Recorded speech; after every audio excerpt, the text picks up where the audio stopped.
Hi guys, welcome to Preacher Venkatesh. Match number 55లో Mumbai Indians 7 wickets తేడాతో Sunrisers Hyderabad పైన ఒక మ్యాసివ్ విన్ సాధించారు. It was a perfect game for the Mumbai team. ఎందుకంటే toss గెలిచారు. యూజువల్గా ఫస్ట్ బ్యాటింగ్ చేసినప్పుడు భారీ స్కోర్లు చేసే సన్ రైజర్స్ని 176 రన్స్కే కట్టడి చేశారు. అవసరమైన విజయాన్ని చాలా తేలిగ్గా just for the loss of 3 wickets 18th over కల్లా సాధించేశారు. ముంబై ఇన్నింగ్స్ చాలా గమ్మత్తుగా సాగింది. ఫస్ట్ 9 బాల్స్లో 26 రన్స్ వచ్చాయి. కానీ ఆ తర్వాత 19 బాల్స్లో 3 వికెట్లు పడ్డాయి, 6 రన్స్ మాత్రం వచ్చాయి. So they were reduce to 31 for 3. కానీ ఆ కారు మబ్బుల్లోంచి ఒక సూర్యుడు తొంగి చూశాడు. ఆ సూర్యుడు భగభగా మండిపోయాడు. మండే సూర్యుడు అనుకోండి, అయితే మండే సూర్యుడు, సోమవారం సూర్యుడు అని అనుకోండి. ఆ సూర్యుడు మళ్ళీ పూర్తిగా ప్రకాశించడం మొదలుపెట్టాడు. 102 రన్స్ చేశాడు ఆఫ్ జస్ట్ 51 బాల్స్, 200 స్ట్రైక్ రేట్తో సూర్యకుమార్ యాదవ్ తనదైన స్టైల్లో బ్యాటింగ్ చేశాడు. ఈ సీజన్లో సూర్య బ్యాటింగ్ మనకు కొంచెం ఆందోళన కలిగిస్తూ వస్తుంది. అంటే ముంబై ఇండియన్స్ కోసం అని కాదు, టీమిండియా కోసం. ఎందుకంటే మనకి మెయిన్ బ్యాట్స్మెన్ మన తుర్పుముక్క లాంటి బ్యాట్స్మెన్ T20 వరల్డ్ కప్లో. మరి అలాంటి ప్లేయర్ ఏంటి సరిగ్గా ఆడట్లేదు ఏంటి, వరుసగా ఫెయిల్ అవుతున్నాడు కొన్ని మ్యాచ్లో. 150 కొడుతున్నాడు కానీ తర్వాత మళ్ళీ ఫెయిల్ అవుతున్నాడు అనుకుంటే, తన రెండో IPL 100ని చాలా డ్రమాటిక్ ఫ్యాషన్లో సాధించాడు. ఎందుకంటే సడన్గా SRH bowlers were all over Mumbai. We know the skill of SRH bowlers. అది భువనేశ్వర్ కావచ్చు, ప్యాట్ కమిన్స్ కావచ్చు, నటరాజన్ కావచ్చు, అండ్ మార్క్ యాన్సన్ కావచ్చు. సో అలాంటి బౌలింగ్ అటాక్ సడన్గా వాళ్ళు దే ఫౌండ్ అన్ ఓపెనింగ్, బ్రహ్మాండమైన ఓపెనింగ్. 31 for 3 దగ్గర డెఫినెట్గా ప్రెషర్ ఉంటుంది టీం మీద. ప్రెషర్ని ఏం చేశాడు, కౌంటర్ అటాక్గా మార్చాడు. 6th ఓవర్లో ప్యాట్ కమిన్స్ మీద అటాక్ చేశాడు, ఒక 16 రన్స్ కొట్టాడు. 7th ఓవర్లో మార్క్ యాన్సన్ మీద కౌంటర్ అటాక్ చేసి 22 రన్స్. కోర్స్ తిలక్ వర్మ కూడా అతనికి ఫుల్ సపోర్ట్ ఇచ్చాడు. Tilak Varma played second fiddle. అతను చేసి 37 నాట్అవుట్, బట్ స్టిల్ చాలా చాలా useful. I'm very much impress with the youngster. Telugu కుర్రాడని కాదు కానీ ఎంత బాగా ఆడతాడు, ఆ సిచ్యుయేషన్ తగినట్టుగా. అతను కూడా అగ్రెసివ్గా స్టార్ట్ చేశాడు. కానీ ఒకసారి సూర్యకుమార్ యాదవ్ ఒక డిఫరెంట్ జోన్లోకి వెళ్ళిపోయినప్పుడు జస్ట్ ఈ ప్లేడ్ సెకండ్ ఫిడిల్. సిచ్యుయేషన్ తగినట్టు ఒక మెచ్యూర్ హెడ్ ఉంది అతని యంగ్ షోల్డర్స్ పై. ఎంత బాగా సపోర్ట్ ఇస్తాడు టీం కోసం, ఎంత బాగా కరెక్ట్ అప్రోచ్ ఉంటుంది.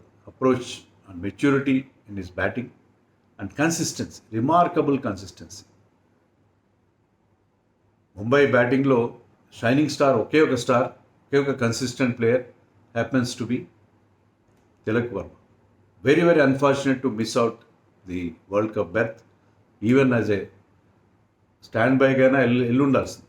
అంత మంచి ప్లేయర్ తిలక్ వర్మ. సూర్యకుమార్ యాదవ్ ఫామ్లోకి రావడం చాలా హ్యాపీ అనిపిస్తుంది. ఎందుకంటే వరల్డ్ కప్ నేపథ్యంలో అతను మళ్ళీ పాత సూర్యుడు మనకి దొరికాడు. సూర్యప్రతాపం ఎక్కువ ఉంటుంది కదా, బ్రహ్మాండంగా ఉంది.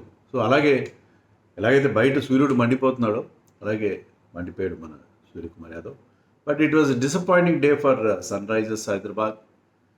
ఎందుకంటే ఇది business end of the tournament. ఇక్కడ ప్రతి మ్యాచ్ ఇంపార్టెంట్. ఈ మ్యాచ్లో వాళ్ళు గెలవాల్సింది. ఫస్ట్ బ్యాటింగ్ చేసే అవకాశం వచ్చింది కానీ ఎవ్వరు బ్యాట్స్మెన్ అందరూ ఫెయిల్ అయ్యారు. కోర్స్ ముంబై బౌలర్స్ కూడా మంచి బౌలింగ్ చేశారు. There something on offer. At least first 10 ఓవర్స్లో, తర్వాత లేదు. అయినా కూడా వికెట్లు పడుతూనే ఉన్నాయి. రెగ్యులర్ ఇంటర్వల్స్లో వికెట్స్ పడుతూనే ఉన్నాయి. ట్రావిస్ హెడ్ స్టార్ట్ చేశాడు, బట్ ఒక ఛాన్సీ నాక్ అతను 48 అంతా చేశాడు. బట్ ఈ bat was full of edges. A shot అంత కన్విన్సింగ్, కొన్ని 1-2 మంచి షాట్స్ చూసాను తప్పిస్తే కన్విన్సింగ్గా లేదు ఆ ఇన్నింగ్స్. చాలా లక్కీ ఇన్నింగ్స్గా చెప్పాలి. అండ్ అభిషేక్ శర్మ కూడా ఒక 6 కొట్టాడు కానీ చాలా చాలా స్క్రాచీగా ఆడాడు అతను కూడా. నెంబర్ 3లో మయాంక్ అగర్వాల్ వచ్చాడు. Mayank Agarwal was clean bowled by Newman. Anshul Kamboj, Haryana చెందిన pace bowler, looking good. And Anshul Kamboj clean bowling. So ముంబైలో ఎప్పుడు పిచ్లో ఆ ఫాస్ట్ బౌలర్స్ కొంత హెల్ప్ ఉంటుంది, ఆ సీమ్ మూమెంట్ ఉంటుంది, అది కనిపించింది. Bumrah was once again very good. He got rid of Abhishek Sharma. So wickets పడుతూనే ఉన్నాయి. And Piyush Chawla was wonderful. Piyush Chawla, కొంతమంది బౌలర్స్ ఎంత ఏజ్ వచ్చినా, అంటే ఇప్పుడు spinners and wine mature with age అని చెప్తారు. ఏజ్ పెరిగే కొద్దీ ఇంకా వైన్ బెటర్ అవుతుంది, అలాగే స్పిన్నర్స్ కూడా ఇంకా బెటర్ అవుతారని చెప్తారు. అలాగే Piyush Chawla continues to impresses. 3 wickets ఇచ్చాడు అతను. And of all the people, Hardik Pandya also got 3 wickets. ఇది కూడా చాలా హ్యాపీ. 2 విషయాలు హ్యాపీ. 2 ముంబై ఇండియన్స్ తరఫు సంబంధించింది. ఎందుకంటే నేను ఇంతకుముందు 3-4 సార్లు చెప్పాను, మళ్ళీ రిపీట్ చేస్తున్నాను. Hardik Pandyas presence in our Indian team మనకు బౌల్ అంతా బ్యాలెన్స్ ఇస్తుంది. ముఖ్యంగా అతని బౌలింగ్ ఎబిలిటీ. అతను కనుక ఆ 5th బౌలర్ స్లాట్ ఫిలప్ చేయగలిగితే మనం వీ కెన్ ప్లే 3 స్పిన్నర్స్. అతను ఆ 5th బౌలింగ్ స్లాట్ ఫిలప్ చేయగలిగితే మనం we can have batting up to number 8. So అతను 4 ఓవర్స్ కంప్లీట్గా వేయగలగాలి, 4 ఓవర్స్ కోటా వేయగలగాలి. అదే బహుశా సెలెక్టర్స్ నుంచి అతని మెసేజ్ వెళ్ళినట్టుగా ఉంది. మనం ఇంతకుముందు కూడా ఈ మాట మాట్లాడుకున్నాం.